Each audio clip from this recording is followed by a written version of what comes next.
سورۃ الرحمن عجائب سور میں سے کہتے ہیں کہ جنت میں جنتی خواہش کریں گے تو اللہ تعالیٰ خود سورہ رحمان تلاوت فرمائے. اللہ کے ہاں بہت پسندیدہ سورت ہے. عجائب و غرائب علوم ہے اس میں. 31 مرتبہ فبأي آلاء ربكما تكذبان ہے اور ہر دفعہ گلہ اور شکوہ علیحدہ رنگ میں ہے. حکیم الامت مولانا اشرف علی صاحب نے تفسیر لکھی جو بہت اعلیٰ اور عمدہ تفسیر ہے. کسی طالب علم نے پوچھا کہ حضرت کون سی سورت آپ نے بہت توجہ سے؟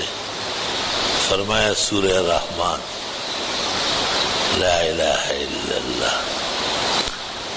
ہر دفعہ مولانا نے فبأي آلاء ربكما تكذبان کی تطبیق ما سبق سے علیحدہ کیا ہے.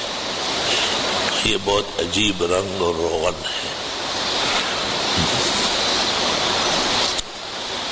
کہتے ہیں یہ پڑھنے سے اللہ تعالی آبادی نصیب کرتا ہے. شادی نہ ہو تو شادی ہو جائے گی، ہو چکی ہو تو اولاد ہو جائے گی. میاں بیوی دونوں پڑھے تو بیٹا ہوگا اور حسین جمیل ہوگا. لوگوں نے عجائب تجربات بھی اس میں نقل کیے.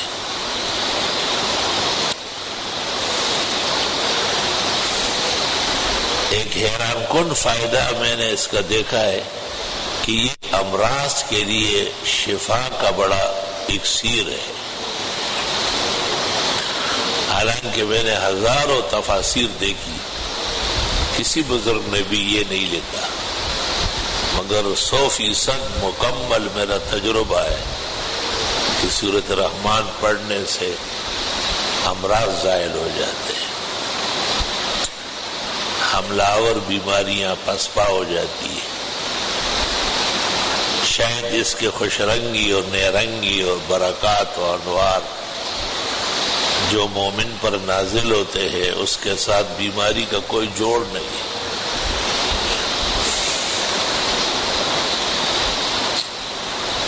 ایک دفعہ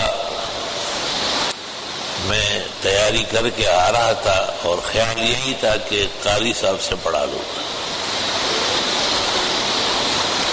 کسی نے مجھے کہا کہ نہیں خود پڑھے اور سورہ رحمان پڑھے. چنانچہ مجھے بڑی ہمت ہوئی اور سورہ رحمان پڑھی. واپسی پر آدمی بھول جاتا ہے، پھر وہی خواب نظر آیا کہ اب آپ بیمار ہے کیا؟ یہ سورت عجائب شفا ہے، غرائب صحت ہے، تندرستی اور سلامتی کا بھی امان و ضمان ہے. گھروں میں بھی کبھی کبھی تلاوت ہو اس کی، روز ہو تو بہت اچھا. بار بار پڑھنے سے یاد ہو جاتی ہے.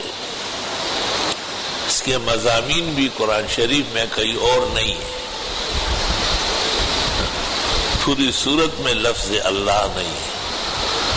پورے رحمان اور اس کی مہربانیاں اور اس کے الطاف اور اس کے تقدس اور 94 نعمتیں ہیں جنہیں مختلف پیرایوں میں ذکر کیا ہے. 4 دعوے سورت کے: الرحمن علم القرآن خلق الانسان علمہ البیان. 4 دعووں کو 94 نعمتوں پہ تقسیم کیا ہے. اور اللہ کی بزرگی اور اللہ کا تقدس سے الوہیت، جلالت شان، رفعت وحدت، یکتائی اور بے نیازی کھوٹ کھوٹ کر بھری ہوئی.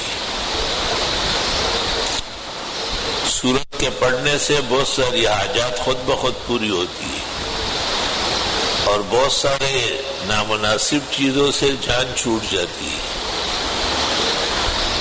سورت میں بن دعا مانگے دعاؤں کی قبولیت کا بھی اشارہ ہے، کیونکہ اللہ فرماتا ہے کتنی نعمتیں میں تمہیں دے رہا ہوں، یہ تم نے مانگی ہے کیا؟ مانگنے والے تو بہت ہیں، آسمان و زمین کے سب خلقتیں مجھ سے مانگتی ہیں، لیکن تمہیں کتنی بڑی بڑی نعمتیں، حسنات، توفیق، ہمت، مردانگی، بڑے بڑے کاموں کے لیے استقلال، مطلوبہ جوان مردی، سب صورتوں میں بکھرے ہوئے موتیوں کی طرح پھیلایا ہے۔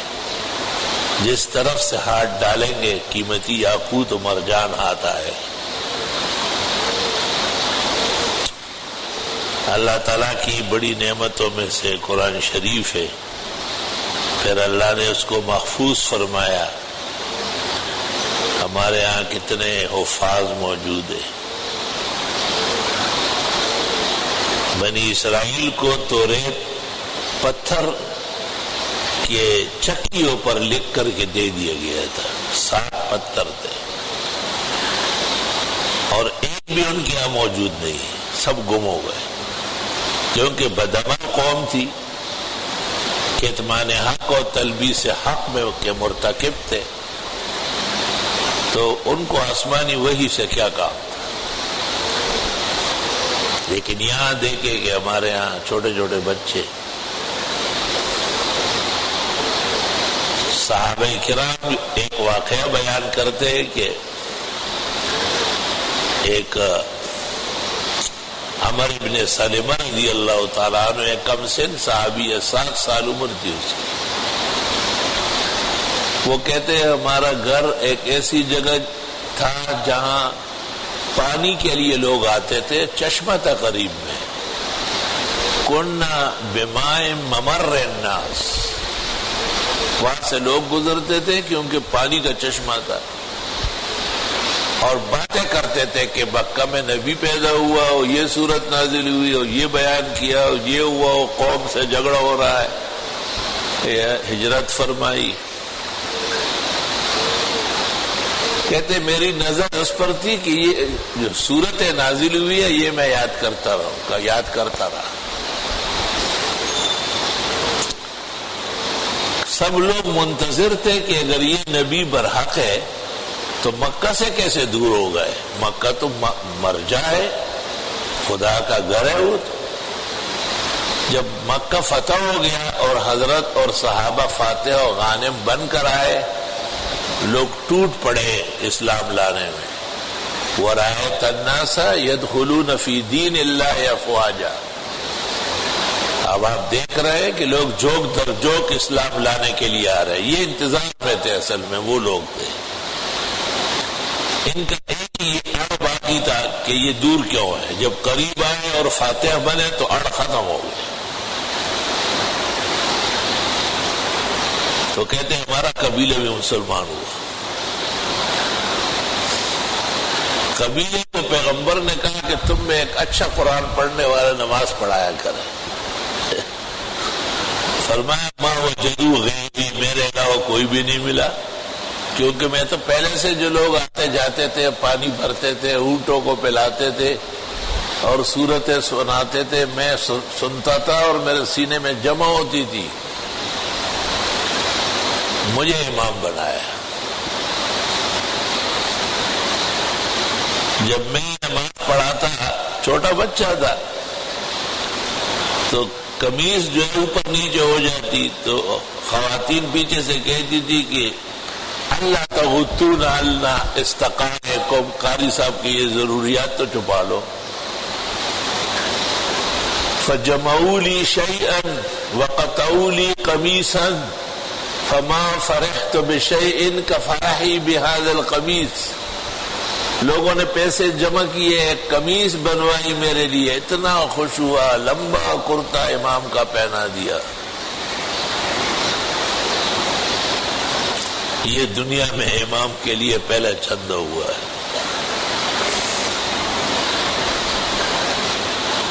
تو دیکھو عمر بن سلمہ 7 یا 9 سال، حافظ نے 7 سال، دوسری جگہ پہ 9 سال ذکر کیا، عینی، کوستلانی، کرمانی سب نے 9-10 سال۔ اب یہ احکام منضبط نہیں ہوئے تھے، احکام کی ترتیب اور تدوین باقی تھی، ایسے اوقات میں اس قسم کی نماز جائز ہو جاتی ہے۔ تو ایک معصوم بچہ ایک غیر قبیلے کا سن کر قرآن شریف یاد کرتا تھا، اور جب پورا قبیلہ مسلمان ہوا تو اس بچے سے زیادہ بڑا حافظ کوئی نہیں تھا، مجبوراً اسی کو کہا تو ہی پڑھا۔ یہ معجزہ ہے قرآن شریف کا۔ آج بھی چھوٹے چھوٹے ننھے منھے باتیں پوری نہیں کرتے اور آیتیں پوری پڑھتے ہیں۔ ان سے پوچھو کہاں سے آئے ہو، کون ہو، کیا نام ہے، آپ کو دیکھتے رہیں گے۔ پوچھو کتنے پارے یاد کیے، کہ آپ 25 سنا سکتے ہو، کہاں، کہاں سے، آپ پتہ کریں، اعتماد دیکھے ذرا۔ یہ معجزہ ہے خاص، اللہ نے اس کتاب کو دیا ہے۔ ہاں اسرائیلی لگے ہوئے ادھر شرارت حرامی پنے دنیا میں کر رہے ہیں، اور ادھر اپنے وہ توریت کی لکڑیاں، وہ تختیاں جو ہے نا، وہ پتھروں پہ لکھا ہوا، وہ کبھی ایک غار تلاش کر رہے، کبھی ایک پہاڑ توڑ رہے۔ آج تک انہیں ایک تختی بھی نہیں ملی، کیونکہ بدعمل قوم کو دین نہیں ملتا ہے۔ قرآن نے ان کی بدعملی ذکر کی ہے، وَتَكْتُمُونَ الْحَقَّ وَأَنْتُمْ تَعْلَمُونَ۔ حق چھپانے میں بڑے آگے ہو۔ حق ایسا چھپایا کہ اپنی کتاب ان کو نہیں ملی، اصلی توریت ان کے پاس موجود نہیں۔ ہر توریت ایک لکھنے والے کے خیالات کا مجموعہ ہے۔ شاہ ورشاہ کہتے ہیں کہ بیت المقدس میں ایک توریت رکھی ہوئی تھی، اور اس کو قدیم زمانے میں کمارا کہتے تھے۔ کہا اس میں لکھا تھا کہ حضرت موسیٰ علیہ السلام کو جب قوم عمالقہ پر فتح ملی تو جمعرات تھی، تو حضرت موسیٰ نے کہا کہ میں خوش ہوں بہت، مگر اس پر خوش ہوں کہ کل جمعہ ہے اور ہمارا مذہبی دن ہے، یا فتح پر خوش ہوں۔ تو حضرت شاہ صاحب کہتے ہیں گزشتہ امتوں میں بھی جمعے کا دن مذہبی دن تھا۔ دیکھو موسیٰ علیہ السلام کہتے ہیں لا ادری افرح بالجمعہ ام بالفتح، خوش بہت زیادہ ہو، عمالقہ پر فتح مل گئی اور جمعہ ہے کل، ابھی سے جمعرات ہے۔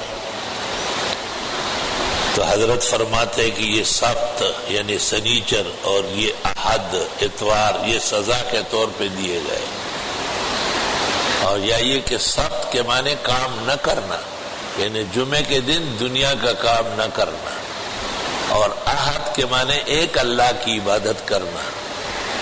تو دنیا کا کام کاج روکو اور ایک اللہ کی عبادت کے لیے فارغ رہو، اس کو جمعہ کہتے۔ تو کہتے یوم السبت و یوم الاحد یہ جمعے کے نام ہیں، تینوں نام جمعے کے ہیں۔ اللہ اکبر و کبیرہ، الحمدللہ رب العالمین۔